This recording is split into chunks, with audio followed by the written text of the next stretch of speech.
ನಿಮ್ಮ ಪ್ರಕಾರ ಎಕ್ಸ್ಪೆಕ್ಟೇಷನ್ಸ್ ಇತ್ತು? ಎಕ್ಸ್ಪೆಕ್ಟೇಷನ್ಸ್ ಹೌದು ಖಂಡಿತ. ಅಂದ್ರೆ ಯಾವ ತರ ಎಕ್ಸ್ಪೆಕ್ಟೇಷನ್ಸ್ ಗಳು ಇತ್ತು ಅಂತ?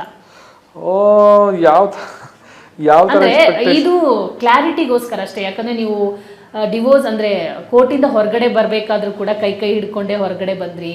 ಇದೆಲ್ಲ ನೋಡುವಾಗ ಒಂದಿಷ್ಟು ಗೊಂದಲಗಳಿರುತ್ತೆ. ಡಿವೋರ್ಸ್ ಅಂದ ತಕ್ಷಣ ಯಾರು ಒಟ್ಟಿಗೆ ಬರಲ್ಲ. ನೀವಿನ್ನ ಆ ಕಾಲದಲ್ಲೇ ಇದ್ದೀರಾ. ಇವಾಗ ಟೈಮ್ ಚೇಂಜ್ ಆಗಿದೆ ದೊಡ್ಡಿ. ಇದು ಮಾಮೂಲಿ ಆಗಿರುವಂತ ಒಂದು ಪದ್ಧತಿ ಅಂತ ಹೇಳ್ಬೋದು. ಕರೆಕ್ಟ್. ಏನ್ ಗೊತ್ತಾ, ಸೀರಿಯಸ್ ಆಗಿ ಹೇಳ್ಬೇಕು ಅಂತ ಹೇಳಿದ್ರೆ ಡಿವೋರ್ಸ್ ಅನ್ನೋ ವಿಚಾರ ಇರೋದೇನೆ ಖುಷಿಯಿಂದ ಆಗುವಂಥದ್ದಲ್ಲ. ಅದು ತುಂಬಾ ಕಷ್ಟ. ಆ್ಯಂಡ್ ಏನು ರಿಯಲ್ ಡಿವೋರ್ಸ್ ಆಗ್ಬೇಕಾದ್ರೆ ಫೈಟ್ಸ್ ಆಗಿರ್ಬೋದು, ಇನ್ನೊಂದಾಗಿರ್ಬೋದು ಎಲ್ಲ ಕೂಡಿ ಅದಾಗಿರುತ್ತೆ. ಎಂಡ್ ಆಫ್ ದ ಡೇ ನಾನು ಏನು ಹೇಳಕ್ ಹೊರಟೆ ಅಂತ ಹೇಳಿದ್ರೆ 100 ಜೋಡೀಸಲ್ಲಿ 3 ಜೋಡೀಸ್ ಅಷ್ಟೇ ಸುಖ ಸಂಸಾರ. ಇನ್ 97 ಜೋಡಿನೂ ಕೋರ್ಟ್ನಲ್ಲಿ ಒದ್ದಾಟ, ಡೈವೋರ್ಸ್ಗಾಗಿ ಕಿತ್ತಾಟ.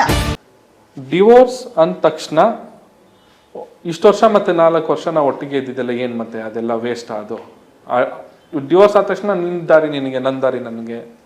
ಪಾಪ ಆಕೆ ಅವತ್ತು ಒಬ್ಬಳೇ ಇದ್ಲು, ನಾನು ಓಕೆ ಇಬ್ಬರೇ ಫ್ಯಾಮಿಲಿ ಕೋರ್ಟಿಗೆ ಹೋಗಿದ್ವಿ. ಇವಾಗ ಡಿವೋರ್ಸ್ ಆದ ತಕ್ಷಣ ನಾನೊಬ್ಬನೇ ಹೋಗಿದ್ದಿದ್ರೆ ಆಕೆನ ಯಾರು ಕರ್ಕೊಂಡು ಹೋಗ್ಬೇಕಾಗಿತ್ತು? ಇದಕ್ಕೆ ಮುಖ್ಯವಾದ ಕಾರಣ ನೀನು. ಆ ಮನುಷ್ಯನಲ್ಲದೆ ರೋಡಲ್ಲಿ ಹೋಗೋನ್ ಬೇರೆ ಯಾವನ್ ಮದ್ವೆ ಆಗಿದ್ರು ನನಗೂ ನಿನಗೂ ಈ ಪರಿಸ್ಥಿತಿ ಬರ್ತಿರ್ಲಿಲ್ಲ. ಆಕೆ ಅವ್ರನ್ನ ಮನೆಗೆ ತಲುಪಿಸೋ ಜವಾಬ್ದಾರಿ ಹೆಂಗೆ? ಆ್ಯಸ್ ಅ ಹ್ಯೂಮನ್ ಬೀಯಿಂಗ್ ನಾನು ಅಷ್ಟೇ ಅವ್ರ ಜೊತೆ ಅವತ್ತು ನಿಂತ್ಕೊಂಡಿದ್ದೆ. ಅವತ್ತು ಎಲ್ಲ ಆಯ್ತು. ಅವತ್ತು ಮೀಡಿಯಾದವರು ಎಲ್ಲ ತುಂಬ ಕ್ಯಾಮ್ರಾಸ್ ಎಲ್ಲ ಬಂದ್ಬಿಟ್ಟಿತ್ತು. You know right how it is. ಇವಾಗ ಒಂದು ಆ ಥರ ಸಿಚುವೇಶನ್ ಆದಾಗ ಯಾವ ರೀತಿ ಮೀಡಿಯಾ ಕ್ಯಾಮ್ರಾಗಳು ಅವ್ರನ್ನ ಫಾಲೋ ಮಾಡುತ್ತೆ, ಅವರಿಂದ ಒಂದು ರಿಯಾಕ್ಷನ್ ತೊಗೊಳಕ್ಕೆ ಎಷ್ಟು ಮೈಕ್ಸ್ಗಳು ಹೋಗುತ್ತೆ. ಸೊ ಆಕೆ ಒಬ್ಬಳನ್ನೇ ಬಿಟ್ಟು ಹೋಗ್ಬಿಟ್ರೆ ಹೆಂಗೆ ಆಗಬೇಕು? ಸೊ ಐ ಥಾಟ್ ಇಷ್ಟು ವರ್ಷ ನಾವು ಜೊತೆಗಿದ್ದಿದ್ದಕ್ಕೆ as a human being I should protect her. ಒಟ್ಟಿಗೆ ಹೊರಗಡೆ ಹೋಗಿ ಏನು ಅರ್ಥವೇ ಆಗ್ತಿಲ್ವೇ ಈ ಕೇಸು? ಎಳೆ ಮಗು ಆಗಿದ್ದಿದ್ರೆ ಓಕೆ, ಏನಿದು ಏನೋ ಗೊತ್ತಾಗ್ತಿಲ್ಲಪ್ಪ, ಗೊತ್ತಿಲ್ಲ, ಈ ಅರ್ಥ ಆಗ್ತಿಲ್ಲ ನನಗೆ. ಬಟ್ ಎಕ್ಸ್ಪೆಕ್ಟೇಷನ್ಸ್ ಅಂತ ಆವಾಗ ನಾನು ಅದು ಮಾತನ್ನ ಕಟ್ ಮಾಡಿದೆ. ಒಂದಿಷ್ಟು ಎಕ್ಸ್ಪೆಕ್ಟೇಷನ್ ಇಬ್ಬರ ಕಡೆಯಲ್ಲೂ ಇತ್ತು ಅಂತೇಳಿ. ಆ ಎಕ್ಸ್ಪೆಕ್ಟೇಷನ್ಗಳು ಏನು ಅಂತ ಹೇಳಿ ನಿಮ್ಗೆ ಯಾಕೆ ಬೇಕದು? ತಿಕಾ ಮುಚ್ಕೊಂಡು ಹೋಗಲ್ಲ.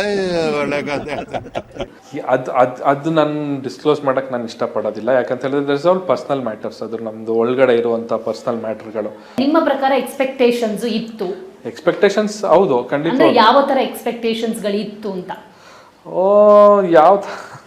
ಯಾವ ತರ ಇದು ಕ್ಲಾರಿಟಿಗೋಸ್ಕರ ಅಷ್ಟೇ. ಯಾಕಂದ್ರೆ ನೀವು ಡಿವೋರ್ಸ್ ಅಂದ್ರೆ ಕೋರ್ಟಿಂದ ಹೊರಗಡೆ ಬರ್ಬೇಕಾದ್ರೂ ಕೂಡ ಕೈ ಹಿಡ್ಕೊಂಡೆ ಹೊರಗಡೆ ಬಂದ್ರಿ.